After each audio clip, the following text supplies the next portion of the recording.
പൂന്താനത്തിന് വായന കഴിഞ്ഞു. ഈ കൊല്ലം 12 കൊല്ലം കഴിഞ്ഞിരിക്കുന്നു. പൂന്താനം ഇല്ലത്ത് സ്ഥിരമായി അദ്ദേഹത്തിന്റെ പൂന്താന ദിനത്തോടനുബന്ധിച്ച് ഒരു ഉപാസനയായി 12 കഴിഞ്ഞാലും പൂന്താനത്തിലെ ആ വായനയും കഴിഞ്ഞ് വൃന്ദാവനത്തിലേക്ക് പോയി. അവിടെ തന്നെ കൂടുതലായിരുന്നൊരു പ്ലാൻ. പിന്നെ ഏപ്രിൽ വന്നിട്ട് ഏപ്രിൽ തന്നെ തിരിച്ചു പോകാനായിരുന്നു ഒരു തീരുമാനം. മെയ് മുതൽ വീണ്ടും 21 കൊറോണ. ഞാൻ ഇവിടുന്ന് പോകണില്ല. എനിക്കെല്ലാവരും വലിയ ഇഷ്ടമായി.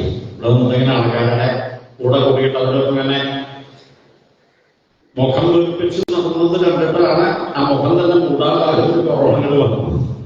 ആൾക്കാരുടെ മുഖം വീർപ്പിച്ചെന്ന് പറയും കണ്ടിട്ട് അതായത് കാണാണ്ടികളെ വിചാരിച്ച് കൊറോണ അനുഗ്രഹിച്ച പോലെയാണ് എല്ലാവരും മുഖം മൂടിയിട്ട് ഇങ്ങനെ എന്താ മുഖത്തെ ആ അഭിനയം മനസ്സിലാവില്ല എന്ന രീതി.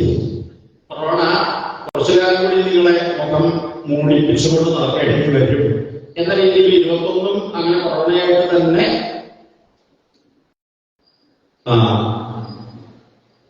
പോകലുണ്ടായില്ല. 21 ഏപ്രിൽ 1 പോകാമെന്ന് വിചാരിച്ച് ഇപ്പോഴും വിചാരം തന്നെയാണ്, മനസ്സവിടെ തന്നെയാണ്. വൃദ്ധഭവനപ്പെട്ടി വേറെ എവിടേക്കും ഇല്ല എന്ന് ഞാൻ എന്റെ ജീവിതത്തിൽ ഉറപ്പിച്ചൊരു കാര്യമാണ്. അമ്മയുടെ കൂടെ അമ്മയും ഈ കൊറോണ കാലമായപ്പോൾ എന്നെ ഈ മോബൈലൊക്കെ വെച്ചിട്ട് ഇങ്ങനെ ഞാനെ പറയും അടുത്തുള്ള അമ്പലത്തിലേക്കുള്ള പോക്ക് തന്നെ നിരോധിച്ചു. പിന്നെ അമ്മ എന്നോട് പറയുക ഇഞ്ചക്ഷൻ വേണ്ടിയിട്ട് നോക്കുമ്പോ മാസ്ക് വെച്ചിട്ട് വന്നു മാത്രമേ ഉള്ളൂ. അപ്പൊ അമ്മയുടെ കൂടെ അമ്മ എന്നോട് വിചാരിച്ചാൽ ഞാൻ എന്നോട് ഇല്ല. ഈ 2-3 കൊല്ലങ്ങളായിട്ട് എവിടെയെങ്കിലും പോകാറില്ലെന്നല്ല, എവിടെ പോയാലും രാത്രി അമ്മയുടെ അടുത്ത് എത്തിക്കൊണ്ടായിരുന്നു. ഇങ്ങോട്ട് കഴിഞ്ഞ തിങ്കളാഴ്ച പോരുമ്പോഴും അമ്മയോട് ഞാൻ പറഞ്ഞത് അമ്മയുടെ അടുത്ത് പോണില്ല. ഇവിടുന്ന് അമ്മയുടെ അടുത്ത് ഇവിടെ അമ്മയുടെ അടുത്തുനിന്ന് പോയാലും ഞാൻ ഇവിടുന്ന് അമ്മയുടെ അടുത്തേക്കാണ്. ചൊല്ലാഞ്ചേരി അമ്മയുടെ അടുത്തേക്കാണ്. ഈ ചൊല്ലാഞ്ചേരമ്മയുടെ സുവർണ ഭാഗവത സത്രം നടക്കുന്ന ഈ 50-ാം വർഷത്തിനിടയിൽ എത്രയോ സപ്താഹങ്ങളിലായിട്ട് ഇവിടെ അമ്മയും വലിയമ്മയും ചെറിയമ്മയും അച്ഛമ്പങ്ങളും അമ്മായിയും എന്റെ അമ്മമാരായിട്ട് എല്ലാവരും ഇവിടെ വന്ന് താമസിച്ചിരുന്നു. അമ്മയ്ക്ക് അറിയാം. അപ്പൊ കേശവന്റെ കൂടെ ഞാൻ പോകുന്നത് ഏത് കാലഘട്ടത്തിലാണ്? ഹരികൃഷ്ണനൊക്കെ അനുസരിച്ചൊരു സമയമാണെന്ന് അമ്മയ്ക്ക് ഓർമ്മയുണ്ട്. 19 കൊല്ലമായിരുന്നു. 19 കൊല്ലങ്ങൾക്ക് മുൻപ് മുതൽ അമ്മ ഇവിടെ വരാറുണ്ട്. അമ്മയും കൂടി ഈ സദസ്സിൽ ഉണ്ടാവാറുണ്ട്. അപ്പോ അമ്മയുടെ അടുത്ത് ഇങ്ങോട്ട് പോന്നിട്ട് എത്തിയതും കഴിഞ്ഞ തിങ്കളാഴ്ച 4 മണിയോടുകൂടി അമ്മയുടെ അടുത്ത് തന്നെയാണ് ഈ ഒരാഴ്ചയായിട്ട് ഈ സപ്താഹമായി സത്രമായി ഇവിടെ വന്നതായ സത്സംഗത്തിൽ അനേക വാക്കുകൾ, സജ്ജനങ്ങളുടെ അനുഭവയോഗ്യമായ വാക്കുകൾ കേട്ടിട്ടുള്ള ഒരു ചാർജിങ്ങാണ് ഞാൻ ഇപ്പോൾ പറയേണ്ടതായ വാക്കുകളിൽ കൂടി വരാനുള്ളത്. സമയധികമില്ല. നമുക്ക് ഈ യജ്ഞം സത്രം ഇന്നത്തെ മധ്യാഹ്നത്തോടു കൂടിയിട്ട് അമ്മയുടെ ചൊല്ലാഞ്ചേരമ്മയുടെ ഉച്ചപൂജാദികളൊക്കെ കഴിഞ്ഞ ശിവേലി പ്രദക്ഷിണമൊക്കെയാവുമായിരിക്കും സ്വാമിജി നടത്തുമ്പോ ശിവേലിയോട് കൂടിയിട്ട് ചില പ്രദക്ഷിണമൊക്കെ ആയിട്ട് പിന്നെ സ്വാമിജി അത് ചൊല്ലാഞ്ചേരി അമ്മയുടെ കൂടിയിട്ട് മതിയാവില്ല. മറ്റ് സപ്താഹങ്ങളൊക്കെ ഉച്ചയ്ക്ക് കഴിയാന്ന് വെച്ചാൽ വൈകുന്നേരം മതി. വൈകുന്നേരം നമ്മൾ തുറന്നിട്ട് കഴിയലായിരുന്നു. അങ്ങനെ ഉണ്ടായിരുന്നു. ഏതായാലും ഈ സത്രത്തിന്റെ സമാപന രംഗങ്ങളിലേക്ക് നമ്മളിപ്പോൾ എത്തിച്ചേർന്നിരിക്കുകയാണ്. ഉദ്ഘാടന സദസ് ഓർമ്മ വരുന്നില്ല എങ്കിൽ മൊബൈലിലെ ഫോട്ടോ എടുത്തവര് ഒന്നുകൂടി അത് തച്ചിലെടുത്ത് നോക്കാൻ ആ വേദിയിലെ രംഗങ്ങൾ, ആ ഉദ്ഘാടനത്തോടനുബന്ധിച്ചുണ്ടായ ഉദ്ഘാടനത്തിനായി വന്നവരുടെ ആത്മാക്കളുടെ പറയട്ടെ, അവർ വലിയ വലിയ ഔദ്യോഗിക തലത്തിലിരിക്കുന്നവരാണ്. അവരുടെ തന്നെ ആ ആധ്യാത്മികമായ വാക്കുകൾ ആ ഉദ്ഘാടനം ചെയ്തുകൊണ്ട് വിളക്ക് കൊളത്തിയപ്പോൾ തന്നെ പ്രകാശമായിട്ട് ഇവിടെ മാറിക്കഴിഞ്ഞു. ചൊവ്വാഴ്ച കാലത്ത് മുതൽ 5:30 മണിക്ക് സത്യവും വേണും കൂടി എത്തിച്ചേർന്നുകൊണ്ട് കൃപാകടാക്ഷ സ്തോത്രം, രാധാ കൃപാകടാക്ഷ സ്തോത്രം ചൊല്ലിക്കൊണ്ട് ആരംഭിച്ച് 6 മണിക്ക് നിർത്തുക, 7 മണിക്ക് നിർത്തുക എന്നൊക്കെയായിരുന്നു പ്ലാനെങ്കിലും തുടങ്ങുന്ന കാര്യത്തിൽ അടിസ്ഥാനത്തിൽ വ്യത്യാസമില്ല. ഓരോ ദിവസവും 7 7:30 നരസിംഹവാചകയോട് 8 ഇന്നലെയും റാവൽജിയൊക്കെ വന്നിട്ട് ഏകദേശം 7:30 മണിയൊക്കെ കഴിഞ്ഞിട്ടാണ് നമ്മൾ ഇവിടുന്ന് നാളെ കാണട്ടോ പറഞ്ഞിട്ട് പോയിരിക്കുന്നത്. ഈ 7 ദിവസങ്ങളിലെ ഈ സരസ്വതി മണ്ഡപത്തിലെ നമ്മൾ ഒത്തൊരുമിച്ചുകൊണ്ടുണ്ടായ ഒരു സംവാദം, ആ സംവാദമാണ് ഭാഗവതത്തിലുള്ള അനേക സ്തോത്രശൗരക സംവാദം, ശ്രീ ശുഭപരീക്ഷ സംവാദം.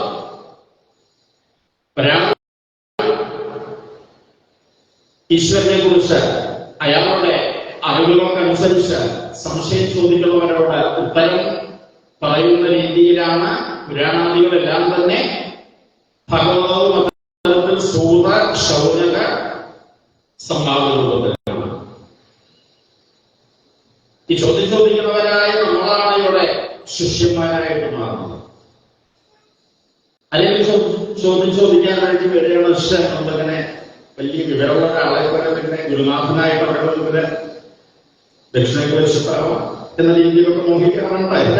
ദക്ഷിണേശ്വരായിട്ട് ദക്ഷിണേശ്വരം അല്ല എലിമെന്റിലെ ചോദ്യത്തിന് ഉത്തരം പറഞ്ഞു കൊടുക്കാവുന്നതാണ്. ദക്ഷിണമടിയിലല്ല പറഞ്ഞ ആ ചോദ്യത്തിന് വ്യക്തമായ ഉത്തരം പറഞ്ഞു കൊടുക്കുക എന്നതാണ് ഈ വക്താവിന്റെ കർത്തവ്യം. ശ്രോതാവ് ചോദ്യം ചോദിക്കുന്നു, വക്താവ് ഉത്തരം പറയണം. അങ്ങനെയുള്ള അനേക ഗുരുശിഷ്യ പരമ്പരകളായി വന്ന സംവാദ രൂപത്തിലുള്ള ഭാഗവതം ഇപ്പോൾ നമ്മുടെ മുമ്പിലും വക്താവായി ഞാനിരിക്കുന്നു, ശ്രോതാക്കളായി നിങ്ങളും ഇരിക്കുന്നു. ഈ സത്രത്തിന്റെ ആദ്യമായ ആസൂത്രണത്തിൽ 25ഓളം ആചാര്യന്മാരെ ക്ഷണിച്ച പ്രഭാഷണവും പാരായണം ചെയ്യുന്നവരും ഓരോ അധ്യായങ്ങളൊക്കെ വായിച്ചുകൊണ്ടത് കഴിയുമ്പോഴൊരു 50 എത്തിക്കഴിഞ്ഞു എന്നാണ് ഇപ്പോൾ എന്റെ വീട്ടിൽ നിന്നൊരു 50 വരെ എത്തിയാറില്ല എന്ന് പറയുന്നത്. ഇപ്പൊ 50 പോകും.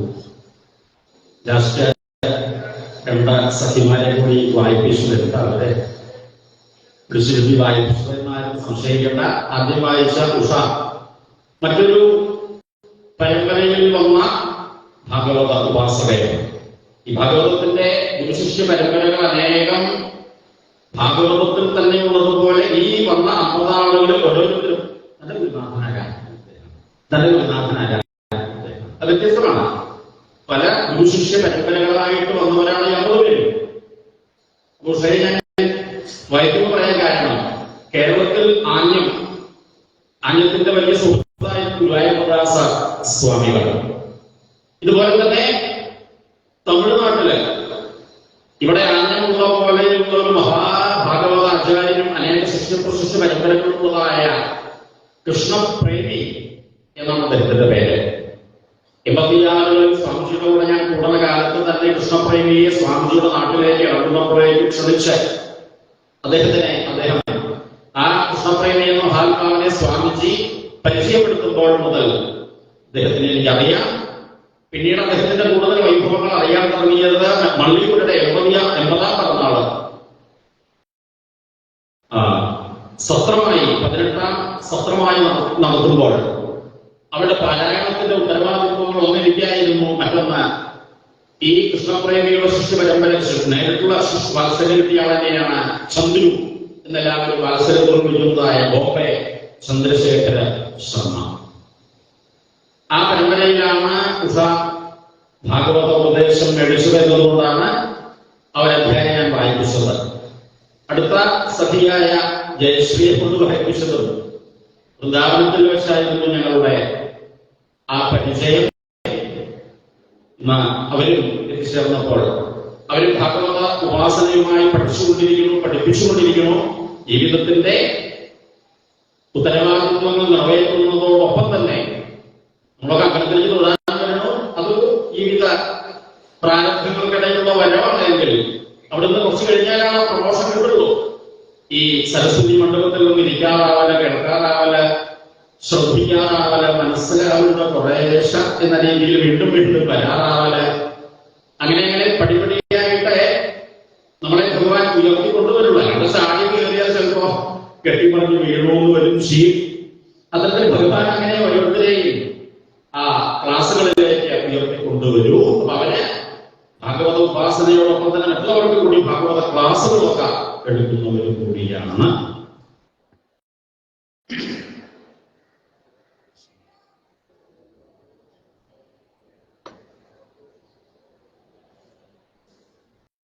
കറണ്ടൊന്നും ഇല്ലാത്ത കാലത്താണ് സ്വാമിജിയൊക്കെ ഇവിടെ ഒന്ന് പറഞ്ഞത്. ആ ടോക്ക് ഈ കറണ്ടുള്ളപ്പോഴത്തെ മയക്കിനേക്കാൾ കൂടുതൽ എല്ലാവർക്കും കേൾക്കാൻ പാകത്തിനായിരുന്നു.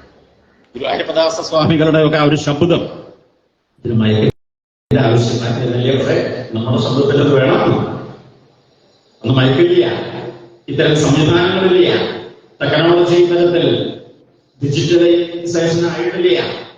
അന്ന് അവർ പുറത്തു വെച്ച് തിരിയാമെന്ന ദീപസ്തംഭമായി ചുറ്റുവിളക്കായി ഓരോരോ ക്ഷേത്രങ്ങളിലും പ്രകാശിച്ചുകൊണ്ടിരിക്കുന്നത്.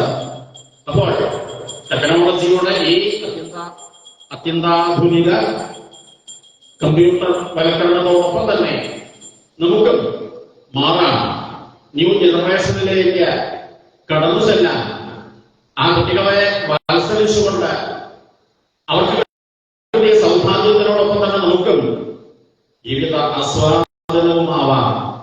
ഒപ്പം ഈ ആത്മവിശ്വാസം ഉണ്ടാകാൻ വേണ്ടതായ ആത്മാവിന്റെ കഥകൾ, പരമാത്മാവിന്റെ കഥകൾ പറയുന്നതായ ഭാഗവതവും കേൾക്കുക, പഠിക്കുക എന്ന രീതിയിൽ നമുക്ക് തരാം. ഈ ഭാഗവത വാസനയുടെ സുവർണ ജൂബിലി 50 ഇനിയും സുവർണ ജൂബിലിയായിട്ട് 75 സുവർണ ജൂബിലിയായിട്ടുള്ള സിൽവർ ജൂബിലി, സുവർണ ജൂബിലി, പിന്നെ പ്ലാറ്റിനം ജൂബിലി, ഇങ്ങനെയൊക്കെയാണ് അതിന്റെ പേരുകൾ നിശ്ചയിച്ചിട്ടുള്ളത്. അത്തരത്തിലുള്ള ജൂബിലി ആ ജൂബിലിയായിട്ട് ഇതൊക്കെ ആഘോഷിച്ചുകൊണ്ടിരിക്കുക. ഇവിടെ മാത്രമല്ല കേട്ടോ, സ്വാമിജി ഭാഗവതം തുടങ്ങി വെച്ചതായ അമ്പലപ്പുഴ പോലെയുള്ളതായ സ്ഥലങ്ങളിലൊക്കെ 32 കൊല്ലങ്ങളായി സ്വാമിജിയോടൊപ്പം ഞാൻ ചെന്നിട്ടും പിന്നീട് എന്നെ പ്രത്യേകം വിളിച്ചിട്ടും ആചാര്യ സ്ഥാനത്ത് ഇരുന്നുകൊണ്ട് തുടങ്ങി വെച്ചതായ പല സപ്താഹങ്ങളുടെയും സിൽവർ ജൂബിലിയൊക്കെ കഴിഞ്ഞതായ പല കാര്യങ്ങളുമുണ്ട്. തുടർച്ചയായിട്ട് അവര് കൊല്ലത്തിലൊരിക്കലും ഉത്സവമായി ഈ ഭാഗവത കഥകളെ പ്രചരിപ്പിച്ചുകൊണ്ടേയിരിക്കുന്നു. അതിനുവേണ്ടി ആചാര്യന്മാരെ ശ്രമിച്ചുകൊണ്ടേയിരിക്കുന്നു. ചൊല്ലാനികരമാകുകയുള്ളൂ. ഇനിയുള്ള വഴിത്തിരിവ് ഇപ്രകാരമാവണം. കൂടുതൽ കൂടുതൽ ഭാഗവത പ്രചാരങ്ങൾ വർദ്ധിച്ചുകൊണ്ടേയിരിക്കുന്നു. അതിന്റെ ആ മൂല്യച്യുതി വരാതിരിക്കാൻ എല്ലാത്തിനും അതിന്റെ ആ പ്രൊഡക്ഷൻ വർദ്ധിക്കുമ്പോ എന്ന് പറയട്ടെ, ബിസിനസ്സിലൊക്കെ ആവുമ്പോ പ്രൊഡക്ഷൻ വർദ്ധിക്കുമ്പോൾ അതിന്റെ ആ ക്വാളിറ്റി ചിലപ്പോൾ കുറഞ്ഞു വരും.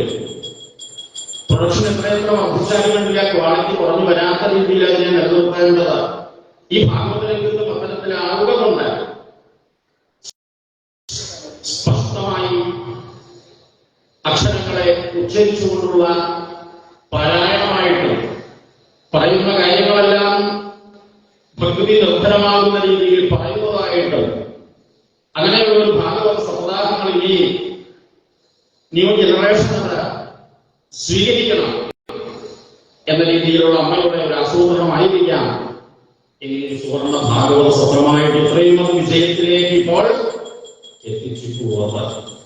അമ്മയതിനു വേണ്ടി പുറപ്പെട്ട മക്കളായ എല്ലാവരും ചൊല്ലാനിക്കര ക്ഷേത്രത്തിൽ വിവിധ കർമ്മമണ്ഡലങ്ങളിലുള്ളവരായ ഓരോരുത്തരും ഇവിടെ വന്നത് സഹകരിച്ചുകൊണ്ട് ഇതിനുവേണ്ടി 100% അവരുടെ ആ ഒരു സമർപ്പണ ഭാവത്തോടുകൂടിയ സേവന മനോഭാവത്തോടുകൂടിയ രീതിയിൽ പ്രവർത്തിച്ചുകൊണ്ട് ഉണ്ടായ ഈ മാറ്റം ഭഗവാന്റെ സങ്കല്പമാണ്.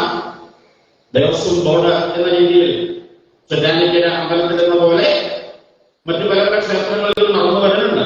പറഞ്ഞു വരുമ്പോൾ വേറൊരു കാര്യം എനിക്ക് ഓർമ്മ വരികയോ, ഗുരുവായൂരപ്പദാസ സ്വാമികളൊക്കെ അദ്ദേഹത്തിന് സഫലതയൊക്കെ കഴിഞ്ഞതായ കാലഘട്ടത്തിൽ സ്വന്തം നാട്ടിൽ കിളങ്ങുന്നപ്പോൾ വെച്ച് അവിടെ ഒരു സുബ്രഹ്മണ്യ സ്വാമി ക്ഷേത്രമുണ്ട്. സ്വാമിജിയുടെ രാമകോവിലകത്തിനടുത്ത് അവിടെ വെച്ച് സ്വാമിജിയെ കൊച്ചിൻ ദേവസ്വം ബോർഡിലുള്ളവരെ ആദരിക്കുന്ന ഒരു ചടങ്ങുണ്ടായിരുന്നു. ഭാഗവത ഭൂഷണം എന്ന പേര് കൊടുത്ത് സ്വാമിജിയെ ആദരിക്കുന്ന ഒരു ചടങ്ങുണ്ടായിരുന്നു.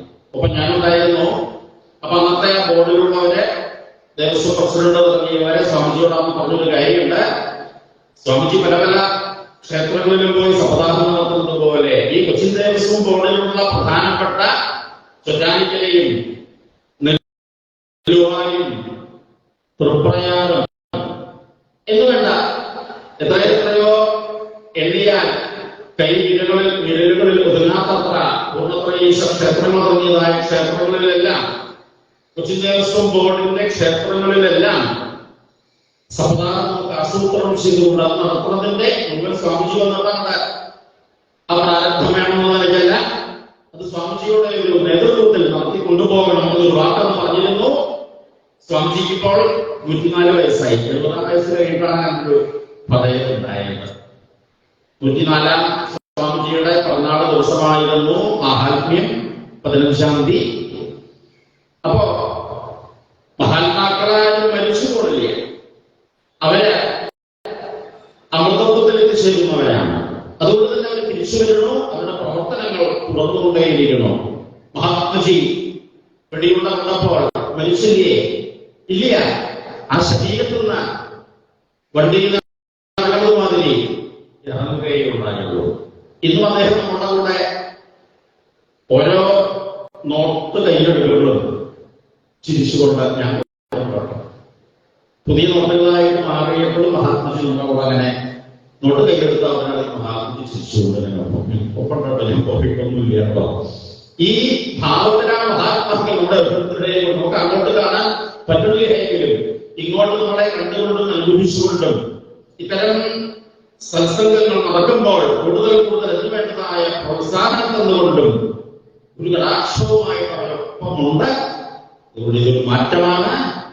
ചൊറ്റാനിക്കര ക്ഷേത്രത്തിൽ 50-ാമത്തെ കൊല്ലമായി കർക്കടക മാസത്തിലെ ഈശ്വര സേവയാകുന്ന രാമായണ മാസമാകുന്ന ഉപാസനയുടെ ആദ്യ 7 ദിവസങ്ങളായിട്ട് ഈ ഭാഗവതിന് അയ്യപ്പ ഭാഗവതമുണ്ട്, നാരായണീയ പാരായണാദികളുണ്ട്, രാമായണ പാരായണാദികളുണ്ട്, ദേവി ഭാഗവതം നവാഹാദികളുണ്ട്. ഈ കർക്കടക മാസം മുഴുവൻ അത്തരത്തിൽ ഇന്ന് ഇവിടെ കഴിയണില്ല, തുടരുകയാണ്. എന്തായാലും ഇത് തുടരട്ടെ. കർക്കടകം മാത്രമല്ല, ചിഹ്നമായിട്ടും ഓരോ മാസവും നമുക്ക് ആഘോഷിക്കാനുള്ള ആഘോഷങ്ങൾ. ചിങ്ങായിര പിന്നെ ഉണ്ണികൃഷ്ണന്റെ പിറന്നാളൊക്കെയായിട്ടുള്ള സൗരോപടിയായി, വാമനാവതാര ഓണ സദ്യകളൊക്കെയായി, കനിമാസായാക്കുന്ന നവരാത്രി ദേവികളുടെ പ്രത്യേക ഉപാസന കാലഘട്ടങ്ങളായി, ഇങ്ങനെ ഓരോ ശ്രീമാസമൊക്കെയായി നയിക്കപ്പെട്ടതല്ല. അത്തരത്തിൽ ഭഗവാന്റെ കാലങ്ങളല്ലാണ്ട് ഭഗവാനെ ഉപാസിക്കാനുള്ളതായ കാലങ്ങളല്ലാണ്ട് ഒരു കാലമില്ല ഇവിടെ. ഓരോ ദേവീ ദേവന്മാരെ ഉപാസിക്കുന്നതായ ഉപാസന, അതോടൊപ്പം ഭാഗവതവും നമുക്ക് പഠിക്കുക, പഠിപ്പിക്കുക, അതിന്റെ ആശയങ്ങളെ ജീവിതത്തിലേക്ക് പ്രാക്ടിക്കലാക്കുക എന്ന രീതിയിൽ സാധിക്കട്ടെ എന്ന് മാത്രം ഈ അവസരത്തിൽ പ്രാർത്ഥിക്കുന്നു. ഭഗവത സമർപ്പണ അധ്യായങ്ങളിലേക്ക് കടക്കാൻ പോകുന്നു. ദ്വാദശ സ്കന്ധത്തിലെ 13 അധ്യായങ്ങളിൽ 10 അധ്യായങ്ങൾ ഇപ്പോൾ വായിച്ചു കഴിഞ്ഞു. 11-ാമത്തെ അധ്യായത്തിൽ ശൗനകാദി മഹർഷിമാരുടെ സൂതനോടുള്ള ചോദ്യം ഇതാണ്: ഈശ്വരനെ കാണാൻ പറ്റില്ല, ശരീരമില്ല, ഒന്ന് കാണാനുള്ള മോഹായിട്ടാണല്ലോ അമ്പലം പണിയണത്, വിഗ്രഹം പ്രതിഷ്ഠിക്കുന്നത്. ഈ വിഗ്രഹത്തിൽ തന്നെയാണോ ഈശ്വരൻ എന്നുള്ള ചോദ്യത്തിന് ഉത്തരമായിട്ടുണ്ട്. വിഗ്രഹത്തിലും ഈശ്വരനുണ്ട്, അമ്പലത്തിലും മുഴുവനും ഈശ്വരനുണ്ട്. ആചാര്യസ്വാമികൾ അങ്ങനെയാണ് ഈ പരിസരം അന്ന് വലിയൊരു ജ്യോതിസായിട്ട് കാണുകയായിരുന്നു. ആ ജ്യോതിസ് എന്ന രീതിയിലാണ് പിന്നീട് ചൊറ്റാനിക്കര എന്നൊക്കെയായിട്ട് മാറിയത്. ചൊറ്റാനിക്കൽ ചരിത്രങ്ങൾ എന്ന് പറയുന്നു. അത്തരത്തിൽ ഭഗവാന്റെ ജ്യോതിസ് എല്ലാവരുമുണ്ട്. ആ ജ്യോതിസ് ഇല്ലാത്തതായ ഒരു സ്ഥലമില്ല. ആ ജ്യോതിസ് ഉള്ളതുകൊണ്ടാണ് ഞാനിപ്പോൾ എന്തെങ്കിലും പറയുന്നത്. ആ ജ്യോതിസായി ജീവനായി ഭഗവാൻ ഉള്ളിലുള്ളത് കൊണ്ടാണ് നിങ്ങൾ ഓരോരുത്തരും കേട്ടുകൊണ്ടിരിക്കുന്നത്. ജീവനായി, ജീവചൈതന്യമായി എല്ലായിടത്തും നടന്നു നിൽക്കുന്ന ഭഗവാനെ പരമാത്മാവ് എന്ന് പറയുന്നു. ഓരോ പ്രകൃതിയിലും വേറെ വേറെയായതായ ചൈതന്യത്തെ ജീവൻ എന്ന് പറയുന്നു. തന്ത്രശാസ്ത്ര മന്ത്രാന്തികളുടേതായ കാര്യങ്ങൾ പഠിപ്പിച്ചു പഠിക്കുമ്പോൾ അറിയാം അവനവനിലുള്ള ജീവചൈതന്യത്തെയാണ് അങ്ങോട്ട് ആവാഹിച്ചുകൊണ്ട് ആ വിഗ്രഹ ചൈതന്യത്തെ വർദ്ധിപ്പിച്ചുകൊണ്ടിരിക്കുന്നത്. അപ്പൊ വിഗ്രഹം നമുക്ക് വിശ്വം മുഴുവൻ ഭഗവാൻ ഉണ്ടായെന്ന് കാണാൻ പറ്റാത്തതുകൊണ്ട് നമുക്ക് കാണാൻ പറ്റുന്ന ഒരു കാഴ്ചയിലേക്ക് ഇങ്ങോട്ട് അതിനെ മൊബൈലിലുണ്ടല്ലോ കുട്ടികളുടെ കിടക്കിൽ ഇരുന്നിട്ട് നോക്കിയിട്ട് കാണുന്നതിന് വലുതാക്കുക ചെറുതായാലും തന്നെയാണ് വലുതായാലും ഭഗവാന്റെ വലുപ്പത്തിൽ എത്രയാ വലുപ്പം കണക്കില്ലാത്തത് കൊണ്ടാണ് ആ ഭഗവാന്റെ വലുപ്പത്തെ കുറിച്ച് ഭഗവാനെ കുറിച്ച് ബ്രഹ്മം എന്നെല്ലാം പറയുന്നത്.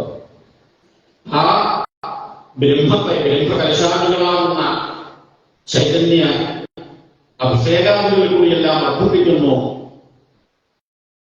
അപ്പൊ ഈശ്വരൻ വിഗ്രഹത്തിലാണോ എന്ന യുക്തിവാദികളുടെ ചോദ്യത്തിന് ഉത്തരമായിട്ട് എന്റെ മോഹത്തിന് എനിക്ക് പറയാൻ മോഹം വിഗ്രഹത്തിലല്ല എന്ന് ഞാൻ പറയാനുള്ളൂ. വിഗ്രഹത്തിലല്ല ഈശ്വരൻ എന്ന് ഞാൻ പറയാൻ വേണ്ടിയിട്ടാണ് ചോദിച്ചത്.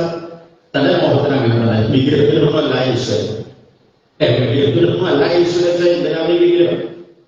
അത് നമുക്ക് വിശ്വം മുഴുവൻ നിറഞ്ഞു നിൽക്കണമെന്ന് കാണാൻ പറ്റാത്തതുകൊണ്ട് വിശ്വം മുഴുവൻ നിറഞ്ഞു നിൽക്കുന്ന ഭഗവാനെ കാണാൻ അർജുനന് ഭഗവാൻ കാണിച്ചു കൊടുത്തു. കാണാനുള്ള കണ്ണ ദിവ്യമായ ചക്ഷുസ് കൊടുത്തു. ആ വിശ്വരൂപത്തെ കൊണ്ട് അർജുനൻ ആകെ പേടിച്ചു. കൃഷ്ണ എനിക്ക് എന്റെ കൃഷ്ണനായി സാരഥിയായി എന്റെ കൂടെ എന്നോട് പ്രേമമായി പെരുമാറുന്ന സഖാവായി കൃഷ്ണന്റെ സഹോദരിയെ കല്യാണം കഴിച്ചൊരു സുഭദ്രയുടെ ഭർത്താവ് കൂടിയായിട്ടുള്ള അളിയനാണല്ലോ ഞാൻ. അങ്ങനെ നമ്മൾ തമ്മിൽ ഒരു അളിയനായിട്ട് കണ്ടാൽ മതി. എനിക്കിതൊക്കെ കാണുമ്പോൾ പേടിയാവും. അർജുന് പേടിയാവണോ? ആ വിശ്വരൂപം കണ്ട് അർജുന് പേടിയാവണോ? അർജുനന്റെ കാഴ്ചപ്പാടിലായിരുന്നു മാറ്റം. ഭഗവാൻ എപ്പോഴും വിശ്വരൂപനാണ്. വിശ്വരൂപനായിട്ട് ഭഗവാൻ മാറില്ല. ആ വിശ്വരൂപനായ ഭഗവാന്റെ മാറ്റം ഈ കാണുന്ന കണ്ണുകളിലാണ്. നമ്മുടെ കാഴ്ചപ്പാടിന് വളരെ ചെറിയൊരു ദൂരമേ കാണാൻ സാധ്യതയുള്ളൂ എന്നതുകൊണ്ട് നമുക്ക് കാണാൻ പാകത്തിലുള്ള ആ ഒരു വിഗ്രഹം അത് പലതരത്തിലുണ്ട്. ഇവിടെ 27-ാമത്തെ അധ്യായത്തിൽ ഉദ്ധവനുള്ള ഉപദേശത്തിൽ പൂജ്യാവിധികളെ കുറിച്ച് ക്രിയായോഗത്തെ കുറിച്ച് ഭഗവാൻ പറഞ്ഞു. വിഗ്രഹാരാധനയുടെ മഹത്വത്തെയും ഈ നിത്യപൂജാദികളാകുന്ന തന്ത്ര ഉപാസനകളാകുന്ന ക്ഷേത്ര നിർമ്മാണാദികളാകുന്ന കാര്യങ്ങൾ എത്രയോ പേരെ വിശ്വാസത്തിന്റെ വഴികളിലേക്ക് കൊണ്ടുവരാൻ വേണ്ടിയുള്ള ഇത്തരം ആ കർമ്മങ്ങൾ ചെയ്യുന്നവർക്ക് കിട്ടുന്ന ലോകങ്ങളെ കുറിച്ചൊക്കെ ഭഗവാൻ തന്നെ പറയാനുണ്ട്. അപ്പൊ വിഗ്രഹാരാധന എന്നത് നമുക്ക് ആ വിശ്വം മുഴുവൻ കാണാൻ പറ്റാത്തതുകൊണ്ട് നമുക്ക് കാണാൻ പാകത്തിലുള്ള ഒരു വിശ്വത്തിന്റെ പ്രതീകമായിട്ട് അത് മാറ്റിയിരിക്കുകയാണ്. അതിന് പല പല ഉദാഹരണങ്ങൾ നമുക്ക് പെട്ടെന്ന് പറഞ്ഞാൽ മനസ്സിലാവും. ടീച്ചറെ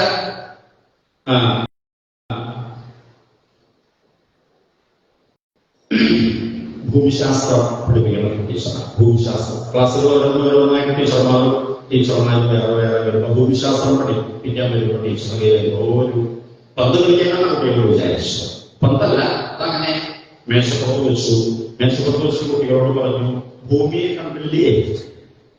ടീച്ചർ എന്താ ഇങ്ങനെ ഈ ഭൂമിയെ കണ്ടില്ലേ ചോദിച്ചാൽ ഭൂമിയാണതേ, ഈ മേശപ്പുറത്തിരിക്കുന്നത് ഭൂമിയാണ്.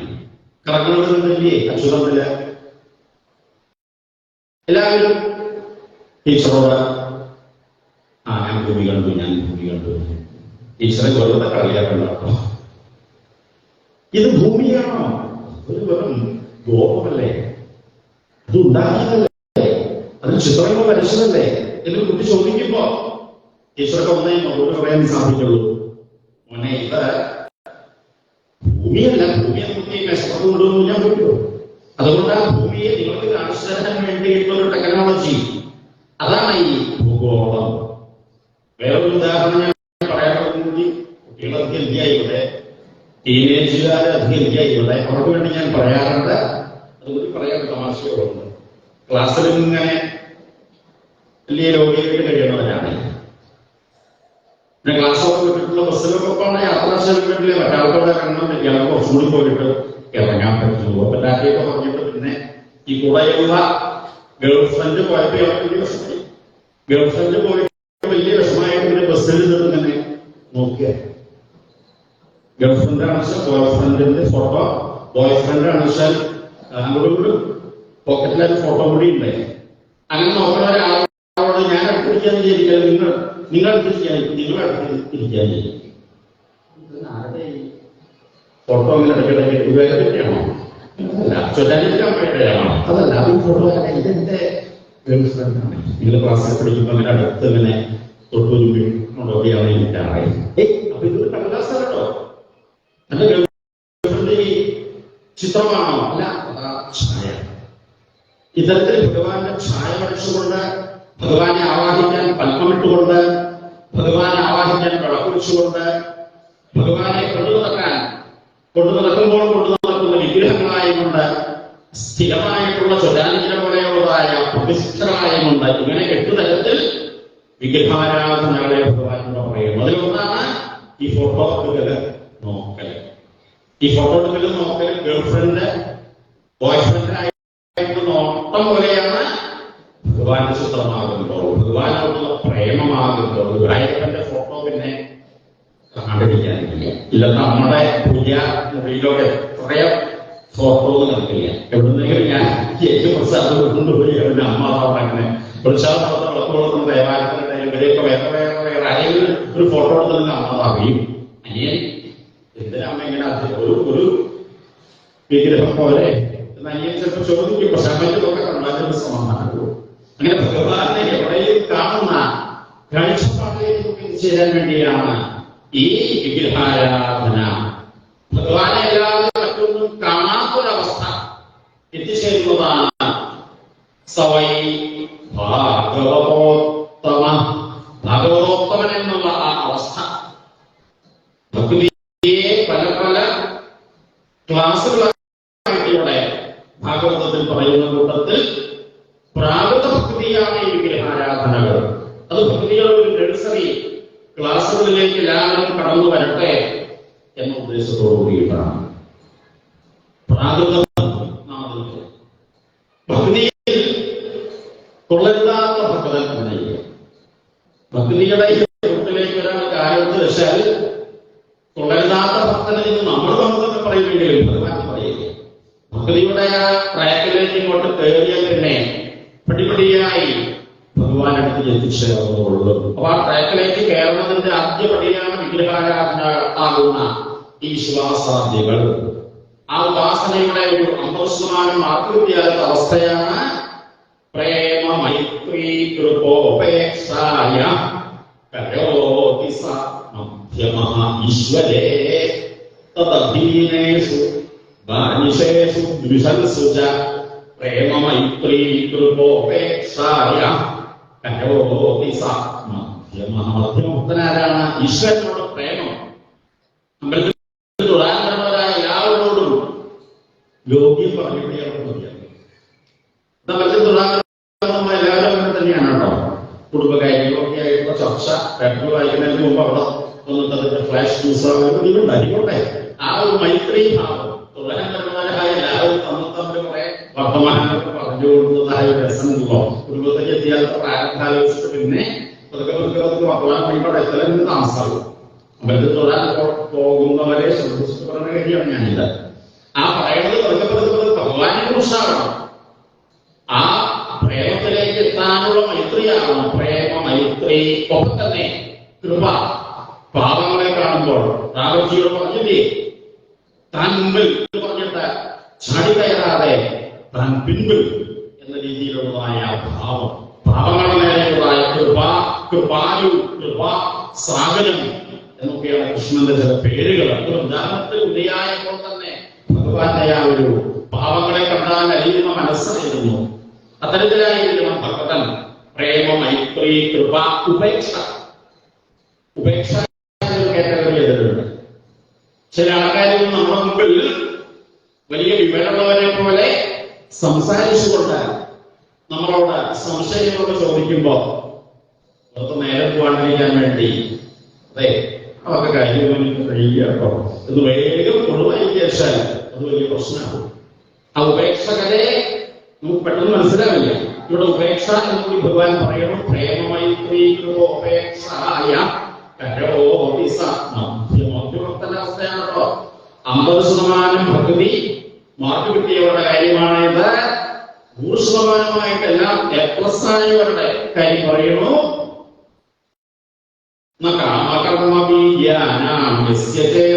സംഭവ വാസുദേവൈകമിലയ സവൈ ഭാഗവതോത്തമേ അർത്ഥമാകുന്നൊരു വലിയ ഗീതയിലുണ്ട്. വാസുദേവൈകമിലയ മനസ്സങ്ങനെ വാസുദേവനിൽ ലയിച്ചുണ്ടായ അവസ്ഥ.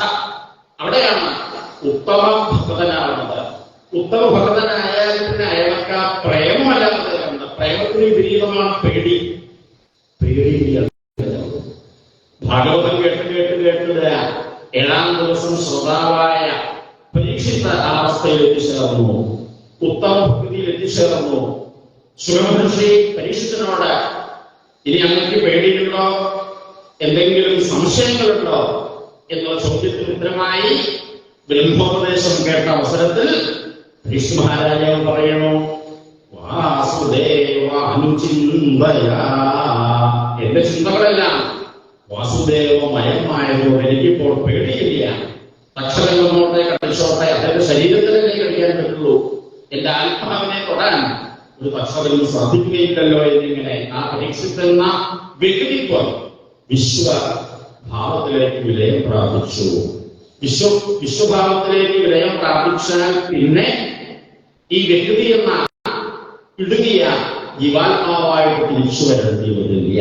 അത് ബ്രഹ്മോപദേശത്തിന്റെ അധ്യായത്തിൽ തന്നെ കുടത്തിന്റെ ഉള്ളിലുള്ള ആകാശം, കുടത്തിന്റെ പുറമെയുള്ള ആകാശം രണ്ടും വേറെയല്ല, കുടം പൊട്ടുമ്പോൾ ഒന്നായി മാറുന്നത് പോലെ എന്നെല്ലാം ഉദാഹരണം പറയുന്നത്. പരമഹംസൻ ഇതിന്റെ ഉദാഹരണമാണ്. ഈ മോക്ഷം കിട്ടിയാൽ പിന്നെ എന്റെ അഡ്രസ്സൊക്കെ കേൾക്കുന്നില്ലേ എന്ന പരിഭ്രമം വേണ്ട.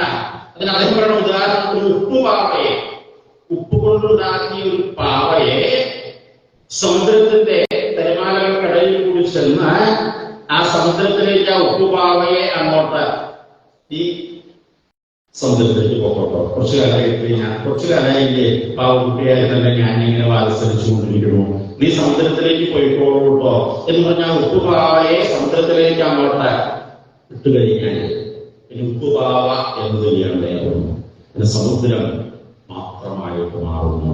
നമ്മുടെ ജീവാത്മാവായുള്ള സർവ്വ പ്രാരബ്ധങ്ങളൊന്നും നമ്മൾ തന്നെ പരമാത്മാവായി മാറുന്ന അവസ്ഥ.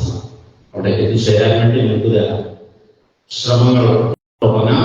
ജീവിതമതലത്തിൽ പ്രോഗ്രാം ചെയ്യാം. തിരക്കുപിടിച്ച മെട്രോ ഓട്ടത്തിനിടയിൽ മെട്രോയിലൊക്കെ കയറിയിട്ട് ഇങ്ങനെ അങ്ങോട്ടും ഇങ്ങനെ ഓടണതിന്റെ ഇടയിൽ സമയമുണ്ട്. അവിടെ സമയമുണ്ട്. അമേരിക്കയിലൊക്കെ ശരിപ്പോഴാണ് അവര് കാറുകളൊക്കെ സഞ്ചരിക്കുമ്പോൾ സഹസ്രനാമം കേട്ടുകൊണ്ടാണ് പോകുന്നത്.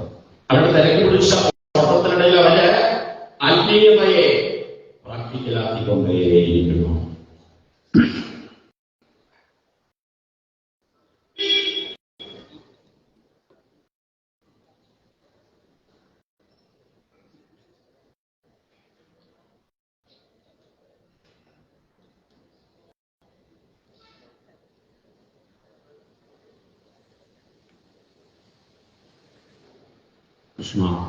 നമുക്കത് തിയറി പ്രാക്ടിക്കൽ 2 ആയിട്ട്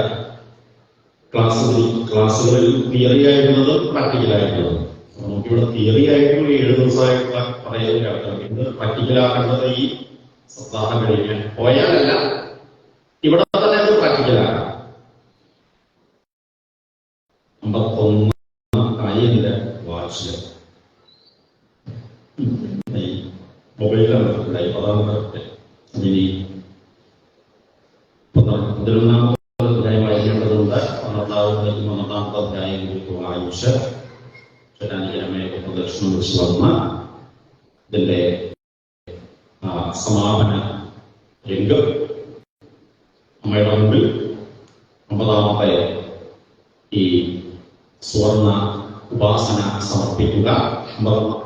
51-ാമത്തതിന് ഇപ്പോൾ തന്നെ നമുക്കതിന്റെ കഴിഞ്ഞ വായന കഴിയുമ്പോൾ തന്നെ വേണം ഇവിടെ കോണ്ടാക്ട് ചെയ്തുകൊണ്ടും ഒക്കെയാണ് ഇത്തരത്തിൽ വിപുലമായി നടത്താൻ സാധിച്ചതുകൊണ്ട് 51-ാമത്തേക്ക് വേണ്ടത് എന്ന രീതിയിലുള്ള ആലോചനകൾ എന്ന രീതിയിൽ നമുക്കതിന്റെ അടുത്തതിന്റെ തുടക്കം കുറിക്കുക. വിദ്യ എന്ന് പറയും. വേദം പഠിക്കുന്ന ആ ഒരു ശിക്ഷണത്തിൽ കുടുംബവിദ്യ എന്ന് പറയും.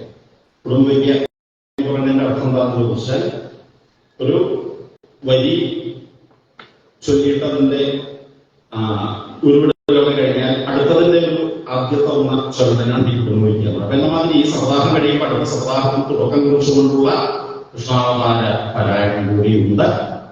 പിന്നെ ഈ ആരാധനയെ ഒരു കലശപൂജയ്ക്കായി സത്യം അനവധി ഇത്തരത്തിലുള്ള താന്ത്രികമായ കർമ്മങ്ങളിലൂടെയും യാത്ര ചെയ്യുന്ന ആളാണ്. ആ ഒരു കലശപൂജയായിട്ടും പ്രസാദ വിതരണമായിട്ടും വളരെ വളരെ അച്ചടക്കത്തോടു കൂടിയ ആ ഒരു ഐകമത്യത്തോടു കൂടിയതായ ഐകമത്യ സൂക്ത പുഷ്പാഞ്ജലി പദങ്ങളൊക്കെയാണ് ജീവിതത്തിൽ പ്രാക്ടിക്കലാകാൻ വേണ്ടിയിട്ടുള്ളത്. ചില ബോർഡുകളില് അവിടെ ഞാൻ ഐക്യം അപസൂത്രം ആയിക്കോട്ടെ, ഏത് തരത്തിൽ കാര്യം വേണ്ടിയ ഐക്യം ഉണ്ടാവില്ല, തമ്മിലൊരു സഹകരണം ഉണ്ടാവുക, അതിൽ പറ്റിയൊരു ആത്മീയ സാധന വേറെ ഇല്ല. അപ്പോൾ അത്തരത്തിൽ വളരെ അച്ചടക്കത്തോടു കൂടിയിട്ടുള്ള അടുത്ത പ്രസാദം മേടിക്കാനുള്ള വരവ് അതിന്റെ പ്രാക്ടീസാണ്. ഇപ്പൊ കേട്ടതിന്റെ തിയറിയുടെ പ്രാക്ടിക്കലിന് വേറെ പറ്റുമ്പോഴേക്ക് വേണ്ട, ഇവിടെ നിന്ന് പ്രാക്ടിക്കലാക്കാം. 19 കൊല്ലങ്ങൾക്ക് മുമ്പ് 2004 വൃന്ദാവനത്തിൽ ആംഗ്യത്തിന്റെ കുറെ ഒരു സപ്താഹമായി 7 ദിവസം അവിടെ കൂടി തിരിച്ചു വന്നപ്പോ, അതിന് മുമ്പ് വൃന്ദാവനത്തിൽ പോയിട്ടുണ്ടെങ്കിലും ഇനിയും പോകണം എന്നുള്ള ആഗ്രഹങ്ങൾ കൂടുതൽ വർദ്ധിച്ചുള്ള വരവിലായിരുന്നു. 2004 തിരിച്ചു ആ കൊല്ലാണ് അമ്മയെ ബദരികാശ്രമത്തിലേക്കൊക്കെ കൊണ്ടുപോയത്. അന്ന് വൃന്ദാവനത്തിലേക്ക് ഞാൻ പോയിട്ടില്ല. പിന്നെ വൃന്ദാവനത്തിന്റെ മഹത്വം മനസ്സിലായി 2006 വീണ്ടും ഹിമാലയ യാത്രയ്ക്കൊപ്പം വൃന്ദാവനത്തിൽ കൂടി അമ്മയെ കൊണ്ടുപോവുകയുണ്ടായി. അപ്പൊ ആ യാത്ര കഴിഞ്ഞ് വന്നിട്ടുണ്ടായ ഒരു സപ്താഹ വേദിയിൽ വെച്ച് ഈ ലാസ്റ്റ് സമർപ്പണ പ്രഭാഷണത്തിൽ ഞാനവിടെ ഒരു കാര്യം പറയുണ്ടായി. ഞാനൊരു ആശ്രമം പറഞ്ഞിട്ടുണ്ട്. തിരുവല്ലാണ് ആശ്രമം പറയുമ്പോൾ ഉടനടി അതിന്റെ സംഭാവന കൂപ്പൺ പറയാൻ ചോദിക്കണ്ട, അങ്ങനെയൊന്നുള്ളതായ കൂപ്പണമൊന്നുമില്ല. ആശ്രമം എവിടെയെന്ന് ചോദിച്ചാൽ അങ്ങനെ എവിടെയും അല്ല ഈ ആശ്രമം. ഈ ആശ്രമം എല്ലാ വീട്ടിലും ഉണ്ടെന്നാണ് എന്റെ ഒരു അന്നത്തെ ഉദാഹരണത്തിൽ പോയി വന്നപ്പോഴത്തെ എന്റെ ഒരു ആശ്രമമായിരുന്നു. എല്ലാ വീട്ടിലും ആശ്രമമുണ്ട്. എല്ലാ വീട്ടിലും ഈ ആശ്രമത്തിലേക്ക് എല്ലാവർക്കും വന്ന് ആശ്രമത്തിലെ അന്തേവാസികളായിട്ട് മാറാം. ആശ്രമത്തിലെ അന്തേവാസികളായവരുടെ കർത്തവ്യം എന്താണ്? 2 കാര്യങ്ങൾ. ആശ്രമത്തിലെ അന്തേവാസികളായവരുടെ ഉത്തരവാദിത്വം, കർമ്മം 2 കാര്യങ്ങൾ. ഒന്ന്, 15 വയസ്സ് വരെയുള്ള കുട്ടികൾക്ക് വേണ്ടതായ വാത്സല്യം കൊടുക്കുക. 2, 65 വയസ്സ് കഴിഞ്ഞ് പെൻഷനൊക്കെ കഴിയുന്നവരായി എത്രയായിട്ടില്ല അങ്ങനെ പെൻഷൻ മേടിച്ച് തുടങ്ങിയിട്ടുണ്ട്. അങ്ങനെയുള്ളവരെ കാണുമ്പോ ഒരു ബഹുമാനവുമായിട്ട് പെരുമാറും. കുട്ടികളെ കാണുമ്പോൾ വാത്സല്യമായിട്ട്, പ്രായമായവരെ കാണുമ്പോൾ വാത്സല്യമായിട്ട്. ആ ആശ്രമം എല്ലാ വീട്ടിലുണ്ട്. എവിടെയും നമുക്ക് ഈ ആശ്രമത്തിൻ്റെതായ ക്രമം പ്രാക്ടിക്കലാക്കാം. അന്നവിടെ 2004 ഗ്രാമം എന്ന് പറഞ്ഞ ഗുരുവായൂരുന്ന പൊന്നാനിക്ക് പോകുന്ന ആ ഭാഗത്തൊരു സപ്താഹം 31 കൊല്ലൊക്കെയായിപ്പോ അവിടെ വെച്ചായിരുന്നു ഞാൻ വൃന്ദാവനത്തിൽ പോയി തിരിച്ചു വന്നപ്പോൾ പറഞ്ഞതായ കാര്യം. അപ്പൊ ഈ ആശ്രമത്തിലെ കർമ്മ പദ്ധതികൾ പ്രാക്ടിക്കലാക്കാൻ നമുക്കിപ്പോൾ തന്നെ തുടങ്ങാം. ഈ സമാപനത്തോടു കൂടി തന്നെ നമുക്കത് ആരംഭിക്കാം. കുട്ടികളെ കാണുമ്പോൾ ചെറുതോ മോള് പോയി പ്രസാദം കഴിച്ചു, മോളിരുന്ന് ഊണ് കഴിക്കുമ്പോൾ അമ്മയെ പ്രവർത്തിക്കാം.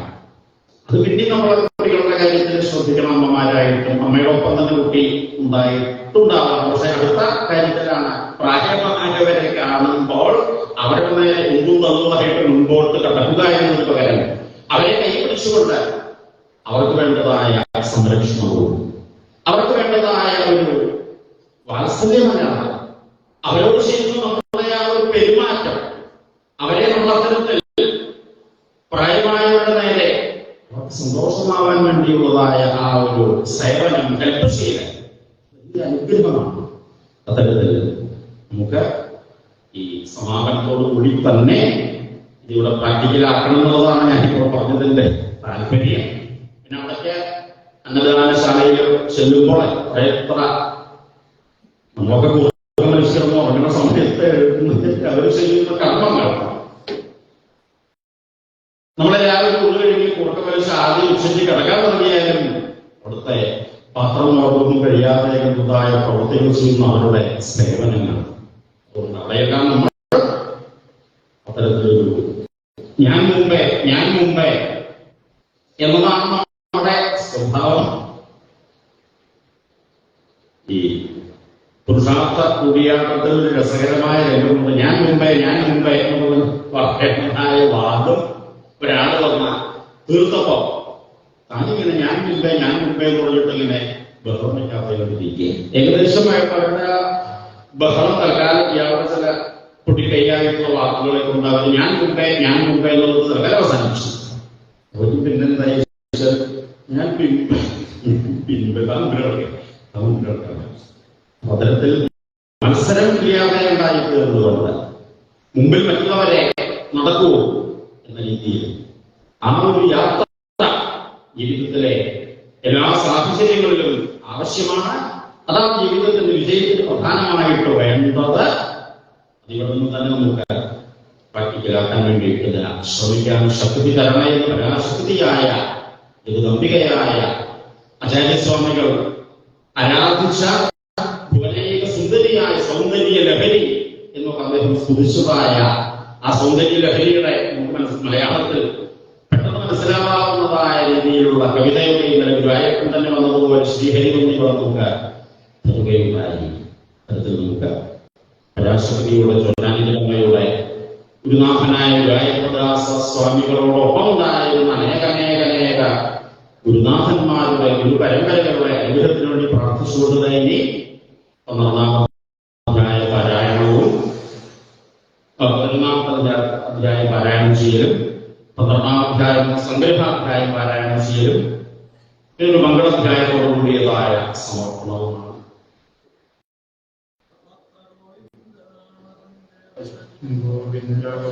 സുഭാഷണി എന്റെ സഖിയായ കഥയിലായിട്ടില്ല. മൈസൂർ ഷഷ്ടി പൂർത്തിക്ക് എനിക്ക് ഒരു സമ്മാനം കൊണ്ടുവന്നു. ഇന്നത്തെ സമ്മാനങ്ങൾ പലതും എന്താ മനസ്സിലാക്കി. അപ്പൊ ഞാൻ പിന്നീട് മനസ്സിലായത് ഭാഗവതം സ്വന്തം കയ്യക്ഷരത്തിൽ എഴുതിയ 9 പുസ്തകങ്ങളായിരുന്നു. ഫോൺ നമ്പർ കൊടുത്തില്ല. പിന്നെ എങ്ങനെയോ തപ്പിപ്പിടിച്ച് അമ്മയോട് നിങ്ങൾ സമ്മാനം തന്നവരോട് ഞാൻ താങ്ക്സ് പറയുന്നുണ്ടായിട്ടില്ല, പക്ഷെ ഇതിന് താങ്ക്സ് പറയണം. പിന്നീട് അമ്മയുടെ പ്രണാമത്തിലേക്ക് വന്ന ഈ ഭാഗവത പാരായണാദികളിലൊക്കെ നേതൃത്വം വഹിക്കുന്ന സഖി കൂടിയാണ് സുഭാഷിണി. ഉഷയുടെ കാര്യം നേരത്തെ പറഞ്ഞു മുഴുവനാക്കി. ആ കൃഷ്ണപ്രേമിയുടെ ചന്ദ്രുവിന്റെ ശിക്ഷണത്തിൽ വന്നതായ പാരമ്പര്യം കൊണ്ടുകൊണ്ടാണ് ഉഷയോട് വായിക്കാൻ പറഞ്ഞത്. ജയശ്രീ വായിക്കാൻ പറയാൻ കാരണം ഉദാഹരണത്തിൽ കണ്ടുമുട്ടിയ സഖിമാരിൽ ഒരാളാണ്. അനേക പേരുണ്ട്. ജയശ്രീ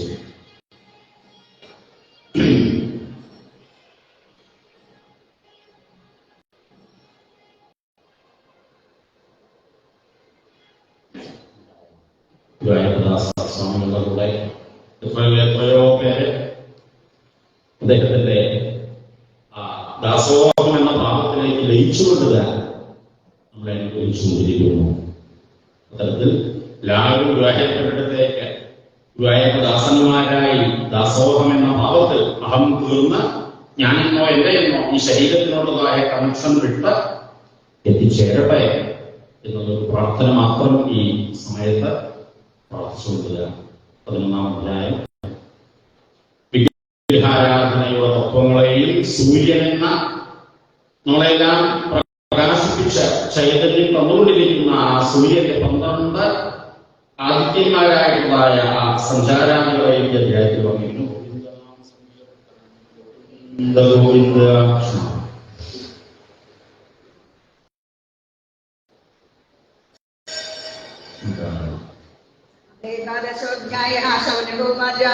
അദേവമാത്രം പ്രജാമോ ഭവന്തം നിർവിക്രമം സമസ്തതന്ത്രരാകാണ്ടേ ഭഗവാൻ ഭാഗവതത്വവിത് കാന്തികാവല്യതയന്തേവനത്തിയപ്പതേ അംഗോപാങ്കാനുരാഗൽപ്പം കൽപ്പയന്തി യഥായുതയൈ തന്നോ വർണ്ണയ ഭക്തന്റെ ക്രിയായോഗം പുകഴ്ത്തുതാം ഏന ക്രിയാമൈ ഗുണേന മത്യോയായാതമത്യതാം सूदौवाच नमस्तस्य गुरुन्वक्षेति भूतिर्वैष्णवीरवे या प्रोक्तामेतन्द्राभ्यामाजाय पद्मजादिने मायादेन विविक्तस्यै सविकारमयो विराड निर्मितो दृश्यते यत्र तदैके भुवनत्रयम् एतद्वैकपुरुषं रूपं भूपादौस्य शिरो नभः नाभितुल्योऽग्नीनादेवायुकर्णौ दिशप्रभो प्रजापतिप्रसन्नमदानो मत्तिरीशिरो तद्वाकबोलोपकालमनसन्धो भृगौ यमा लज्जोत्तरो लौकाओ दन्ताज्योत्स्नाभ्रमयो भ्रम